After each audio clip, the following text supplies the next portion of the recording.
Also hello everyone. सो बच्चों, आज का ये जो सेशन है मैं स्पेशली उन स्टूडेंट्स के लिए रख रही हूँ जो स्टूडेंट अब तक ये मान के चल रहे थे कि हमें तो RUHS का एग्जाम देना है, हमें तो सिर्फ और सिर्फ 12th का सिलेबस पढ़ना है, हमें 11th का सिलेबस नहीं करना है। बट आपको भी पता है RUHS ने ऑल ऑफ सडन एक ऐसा नोटिफिकेशन रिलीज कर दिया है जिसकी वजह से काफी सारे बच्चों का BSc नर्सिंग में एडमिशन लेने का जो ड्रीम है ना, वो बिल्कुल ऑलमोस्ट जीरो लग रहा है। लेकिन बच्चों, मैं आज भी आप लोगों को एक चीज ये सजेस्ट करूंगी कि किसी भी चीज को ट्राई किए बिना हार नहीं माननी चाहिए। आपके पास बिल्कुल जीरो कुछ भी नहीं हुआ है। ऑफ कोर्स RUHS ने जो ये नोटिफिकेशन रिलीज किया है ये बिल्कुल भी वैलिड नहीं है, क्योंकि बच्चों के पास बहुत कम टाइम है नीट के लिए प्रिपेयर करने का। लेकिन अब बात ये आती है कि इस बचे हुए टाइम में हम ये सोच के बैठे कि भाई राजस्थान यूनिवर्सिटी अपना कोई नोटिफिकेशन रिलीज करेगी कि हाँ हम RUHS एंट्रेंस एग्जाम कंडक्ट कराएंगे, या फिर कुछ और नोटिफिकेशन रिलीज करेगी, उस चीज का वेट करें या फिर हम अपनी प्रिपरेशन स्टार्ट करें। दो ऑप्शन है आप लोगों के पास, बताइए क्या प्रेफर करोगे भाई? बैठ के वेट करोगे कि जो हम लोग ट्राई कर रहे हैं एम्स को, RUHS को हम लोग मेल कर रहे हैं कि भाई अपना नोटिफिकेशन जो आपने रिलीज किया है नीट के थ्रू एडमिशन, ये 2026 से करो, 25 से मत करो, उस चीज का वेट करना है या पढ़ाई करनी है? मैं आपको सजेस्ट करूंगी कि बच्चों जितना भी टाइम बचा हुआ है ना, अभी we have 2 months. Of course 2 months enough नहीं है, लेकिन हम कुछ ना करें उससे तो बेटर यही है ना कि एटलीस्ट थोड़ा बहुत ही सही हम नीट के अंदर प्रिपरेशन करना स्टार्ट कर दें। एंड नेक्स्ट चीज, आप लोगों के माइंड में एक और क्वेश्चन ये आ रहा होगा कि मुझे कितना स्कोर लेके आना होगा मिनिमम नीट एंट्रेंस एग्जाम में ताकि मुझे राजस्थान में एक BSc नर्सिंग की सीट मिल जाए। राजस्थान के अंदर आपको पता है राजस्थान इज द स्टेट जिसके अंदर सबसे ज्यादा BSc नर्सिंग कॉलेजेस की सीट्स है, वो प्राइवेट कॉलेज हो या फिर एक गवर्नमेंट हो। आप लोगों को मैं दिखाऊंगी यहाँ पे कौन कौन से कॉलेजेस हैं, कितनी सीट्स अवेलेबल हैं गवर्नमेंट के लिए या फिर प्राइवेट के लिए, दोनों के लिए मैं बताने वाली हूँ। अब सबसे पहली चीज हमारे पास ये आती है कि भाई RUHS ने जो चेंजेस किया ना, इससे हमारे पास इंपैक्ट क्या क्या आया है। तो इसका सबसे पहला इंपैक्ट ये आया है कि RUHS के अंदर अगर आप देखें उसका जो पेपर पैटर्न था, दैट वाज फिजिक्स के अंदर थे 33 क्वेश्चन, केमिस्ट्री में 33 थे, बायो के अंदर 34 क्वेश्चन, ऐसे करके टोटल 100 क्वेश्चन आते थे। लेकिन जो लेटेस्ट पैटर्न आया है उसके बेसिस पे फिजिक्स में अब 45 क्वेश्चन, केमिस्ट्री में 45 क्वेश्चन, बायो में 90 क्वेश्चन, तो टोटल मेरे पास 180 क्वेश्चंस है। पेपर पैटर्न में ह्यूज डिफरेंस है, बट उससे भी ज्यादा जो डिफरेंस है वो है हमारे पास सिलेबस में, कि भाई हमारे पास सिलेबस था सिर्फ और सिर्फ कितना, 12th का सिलेबस NCERT बेस्ड, लेकिन अब हमें 11th का भी सिलेबस पढ़ना है। तो इस बचे हुए टाइम में, क्योंकि हमारा नीट का एग्जाम है मई में और RUHS का एग्जाम होता था अगस्त में, मतलब ऑलमोस्ट 2.5 मंथ्स या फिर वी कैन से 3 महीने पहले आपका एग्जाम पोस्टपोन हो चुका है। अब इन 3 महीने के टाइम में हम कैसे पढ़ाई करें? 3 महीने की जो पढ़ाई हम करते वहां पे, और जबकि सिलेबस कम था, अब क्या करें? तो अब सबसे पहली चीज ये आती है नंबर ऑफ सीट्स हमारे पास, कि राजस्थान के अंदर टोटल कितनी सीट्स है। तो अगर आप बात करें गवर्नमेंट सीट्स की, तो हमारे पास टोटल वहां पे 830 सीट्स है। ये 830 डेटा ऐसे ही नहीं बता रही हूं, प्रॉपर आप लोगों के पास INC है, इंडियन नर्सिंग काउंसिल, वहां पे जाके आप चेक कर सकते हो। 830 सीट्स है, मैं आपको दिखा भी देती हूँ proper list. This is the Indian nursing council की लिस्ट है, आप इनकी ऑफिशियल वेबसाइट पे जाके भी चेक कर सकते हो। ये राजस्थान में आप देख सकते हैं गवर्नमेंट कॉलेज है, कौन सा? गवर्नमेंट कॉलेज ऑफ नर्सिंग जनाना हॉस्पिटल कैंपस अजमेर के अंदर, जिसके अंदर टोटल 60 सीट्स है। नेक्स्ट गवर्नमेंट कॉलेज हमारे पास ये रहा, government college of nursing Ajmer के अंदर, राजस्थान के अंदर है। इसके अंदर आपके पास MSc की सीट्स है। और गवर्नमेंट वाला देखोगे अगर आप, ये रहा देखो यहाँ पे government college of nursing Tijara Alwar के अंदर है, ये आपका गवर्नमेंट ऑफ राजस्थान के थ्रू अप्रूव है, इसके अंदर टोटल 60 सीट्स है। यहां से मैंने आप लोगों की पूरी सारी की सारी सीट्स कंबाइन करके मैं आपको एग्जैक्ट डेटा बता रही हूँ कि टोटल हमारे पास 830 सीट्स अवेलेबल है, और प्राइवेट के अंदर टोटल हमारे पास 3466 सीट्स अवेलेबल हैं। तो मतलब इससे ज्यादा सीट्स और कहीं किसी स्टेट में नहीं है।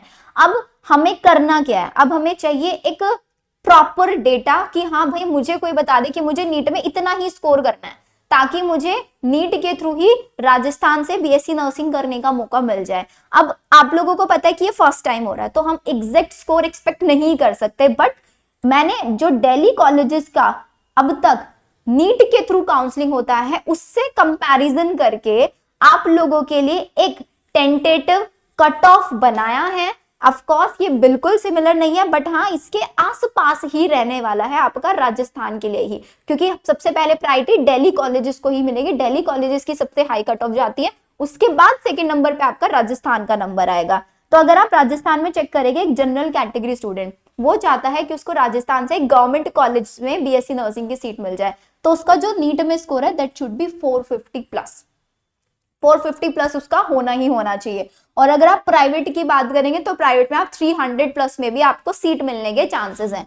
ओबीसी में अगर आप चेक करेंगे तो गवर्नमेंट में 420 प्लस आपका स्कोर होना चाहिए, प्राइवेट में 280 प्लस अगर आप लेोगे तब भी आपको प्राइवेट में मिल जाएगा। ईडब्ल्यूएस की आप बात करोगे तो 400 प्लस, प्राइवेट में 220 plus. SC category government 350 plus, private 200 plus. ST category 300 plus for a government seat and private 150 plus. इसका स्क्रीनशॉट लेके रख लो अपनी अपनी कैटेगरी के अकॉर्डिंग। अब आपको चेक करना है कि मुझे एक गवर्नमेंट सीट चाहिए या फिर मुझे एक प्राइवेट सीट चाहिए, तो मुझे नीट में कितना स्कोर करना है। अब बात ये आती है कि ओवरऑल आप लोगों को 450 प्लस स्कोर करना है। क्या 450 प्लस स्कोर करना नीट के अंदर इजी है या डिफिकल्ट है? अब आपके मन में क्वेश्चन आ रहा होगा दी डिफिकल्ट है, हमने तो सिर्फ और सिर्फ 12th का सिलेबस पढ़ा है, हमने तो अभी तक 11th का सिलेबस पढ़ा ही नहीं था, क्योंकि हमारे अकॉर्डिंग तो आरयूएचएस में सिर्फ 12th का सिलेबस आता था। अब इतने कम टाइम में हम अपना 11th का सिलेबस कैसे कवर कर ले, तो उसका भी सोल्यूशन मैंने आप लोगों के लिए निकाला है। अब मेन चीज ये आती है हमारे लिए चैलेंज क्या है, सबसे मेन चैलेंज है हमारे पास 11th का सिलेबस। आखिर कैसे हम पढ़ाई करें कि मेरा 11th का सिलेबस कवर हो जाए। तो आपको पता है फिजिक्स आपकी टोटल 180 मार्क्स की आती है, केमिस्ट्री 180 मार्क्स, बायो 360 मार्क्स की आती है। अब अगर मैं आपको बोलूं कि किसी को फिजिक्स में 180 बाय 180 स्कोर करना है, तो ऑफ कोर्स उसको 100% सिलेबस पढ़ना होगा या नहीं पढ़ना होगा, लेकिन हमारा टारगेट तो कितना है कि मुझे 450 से 500 के बीच में स्कोर लेके आना है। हमारा टारगेट है 450 से 500 के बीच में स्कोर लेके आना, मुझे 100% नहीं लेके आना है। तो क्यों ना मैं सिर्फ और सिर्फ, क्योंकि मेरे पास टाइम कम है और मुझे स्कोर भी इतना ज्यादा टारगेट नहीं करना है, तो क्यों ना हम ऐसा करें कि हम 100% सिलेबस ना करके मिनिमम सिलेबस कर लें, इतना सिलेबस कर ले ताकि मेरा सेफ स्कोर आ जाए। तो मैंने आप लोगों के लिए एक सेफ स्कोर सब्जेक्ट वाइज बनाया है कि भाई आप लोगों को अगर बायो में out of the 360 280 plus score कर लो, 300 तक स्कोर कर लो। केमिस्ट्री के अंदर अब दोनों सब्जेक्ट्स में से एक सब्जेक्ट आपका अच्छा होगा, या तो केमिस्ट्री अच्छा होगा या फिजिक्स, दोनों में से एक सब्जेक्ट को पकड़ लो। तो आप क्या कर सकते हो, आप केमिस्ट्री में 100 से लेके कितना 120 के बीच में आप स्कोर लेके आओ। फिजिक्स आपकी अच्छी नहीं है, 80 से 100 कर लो, 60 से 80 कर लो। तो आपको एक सब्जेक्ट में स्कोर हाई करना है तो दूसरे सब्जेक्ट में आपका स्कोर लो हो सकता है बेस्ड ऑन योर कैपेबिलिटी। तो आपको अगर आप फिजिक्स में 80, केमिस्ट्री में 100, बायो में 280 भी लेके आ दो, तब भी आपका देख रहे हो स्कोर 460 बन रहा है। 460 के अंदर आप लोगों को राजस्थान में BSc nursing seat, government seat मिलने के चांसेस हैं। तो इसका मतलब इस बचे हुए टाइम में भी हम एक अच्छा स्कोर लेके आ सकते हैं। अब मेरे लिए चैलेंज ये है कि ये 80 स्कोर में कैसे करूं, ये 100 स्कोर हम कैसे लेके आए। तो ऑफ कोर्स आप लोगों को दिख रहा है आपका जो सबसे मेन फोकस होना चाहिए that should be your biology subject. सबसे ज्यादा जो फोकस सब्जेक्ट होना चाहिए वो आपका बायो होना चाहिए। इसीलिए मैं आपको बोलूंगी जितना बचा हुआ टाइम है ना, उस बचे हुए टाइम में आप अपने 11th के चैप्टर्स ऑन प्रायोरिटी फिनिश कर लो। सबसे पहले आप अपने बायो के, क्योंकि 12th के सारे चैप्टर आपने पढ़े हुए हैं, आप बायो के सारे चैप्टर फिनिश कर लो। एंड बायो के चैप्टर सारे फिनिश करने के लिए आप हमारा क्रैश कोर्स ज्वाइन कर सकते हैं। हमारे क्रैश कोर्स के अंदर 20 फरवरी से मैंने फ्रेश क्रैश कोर्स स्टार्ट किया है, जिसके अंदर हम लोग 11th से ही स्टार्ट कर रहे हैं। 11th के सारे चैप्टर्स हम लोग डिटेल में कवर अप कर रहे हैं with NCERT and question practice session. पूरा थ्योरी आप लोगों को पढ़ाया जाएगा वहां पे, प्लस उसके साथ साथ आप लोगों को वहां पे क्वेश्चन प्रैक्टिस भी कराया जाएगा। तो आपका जो बायो पढ़ने की टेंशन है वो वहां से सोल्व हो जाने वाली है। अब फिजिक्स और केमिस्ट्री में क्या करें, तो फिजिक्स और केमिस्ट्री में मैंने आप लोगों के लिए एक हाई वेटेड चैप्टर की लिस्ट बना दी है कि अगर कुछ भी नहीं कर पा रहे हो ना तो एटलीस्ट आप इतना कर लो कि फिजिक्स के अंदर आप units and measurement, kinematics, laws of motion and thermodynamics, इन 4 चैप्टर को एनी हाउ आप कवर कर लो। इन 4 चैप्टर में से प्रीवियस ईयर्स नीट में सबसे ज्यादा क्वेश्चंस आए हुए हैं। ऐसे ही केमिस्ट्री के अंदर ये 5 चैप्टर हैं, chemical bonding and molecular structure, s and p block and structure of atom, thermodynamics and equilibrium. These are the 5 chapter जहां से आपके इन 5 चैप्टर के अंदर से ही पता है कितने क्वेश्चन आपके मिनिमम 12 से 18 क्वेश्चंस आपके आएंगे। यहां से 12 से 18 क्वेश्चन आपके यहां से बनेंगे और बाकी आपको अपना 12th तो पूरा 100% करके चलना ही है। तो ये स्पेशली उन बच्चों के लिए है जो सिर्फ और सिर्फ आरयूएचएस टारगेट कर रहे थे। अब ऑप्शन देखो आपके पास है, या तो आप वेट कर लो कि आरयूएचएस अपना डिसीजन चेंज करे या फिर अपनी पढ़ाई शुरू कर दो। बट मैं बीइंग अ टीचर आपको यही सजेस्ट करूंगी कि आप सबसे पहले अपनी पढ़ाई पे ध्यान दो।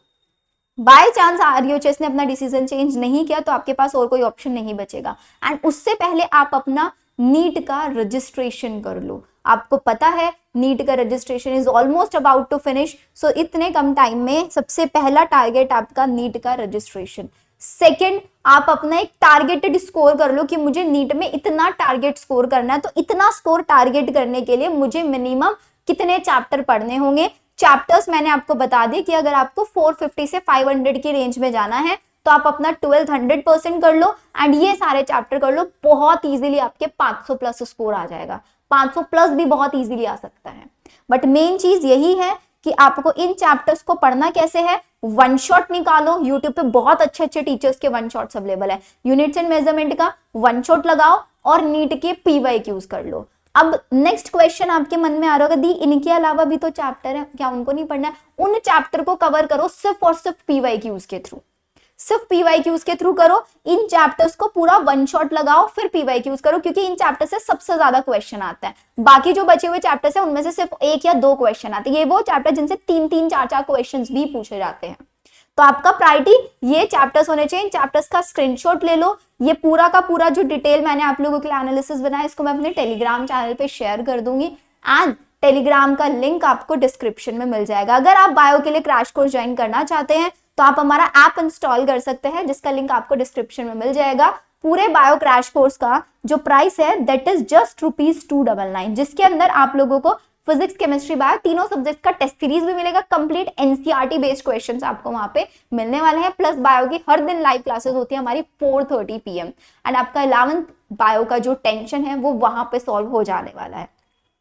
आई होप आप लोगों के लिए वीडियो बेनिफिशियल होगा, स्पेशली वो बच्चे जो आरयूएचएस के इस नोटिफिकेशन के बाद बहुत टेंस्ड हो चुके हैं। दिव्यांशी इज आस्किंग, दीदी ईडब्ल्यूएस अप्रैल के बाद वाला? हाँ जी, 1 अप्रैल के बाद वाला ही वैलिड होगा। मार्च में बना हुआ नहीं चलेगा, लेकिन नीट के रजिस्ट्रेशन के टाइम पे तो ऑफ कोर्स आपका जो पहले बना हुआ है वही आप अटैच कर दो। बट ड्यूरिंग काउंसलिंग आपके पास अपडेटेड वाला होना चाहिए।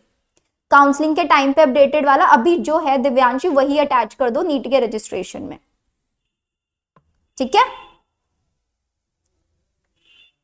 चलिए फिर, आई होप आप लोगों के लिए वीडियो बेनिफिशियल होगा। वीडियो को शेयर करना, लाइक करना एंड अगर आपको लगा है कि हाँ आपके लिए थोड़ी भी बेनिफिशियल है ये इन्फॉर्मेशन, सो अपने प्यारे प्यारे कमेंट्स जरूर देना। सो मिलते हैं हम लोग हमारी नेक्स्ट वीडियो में।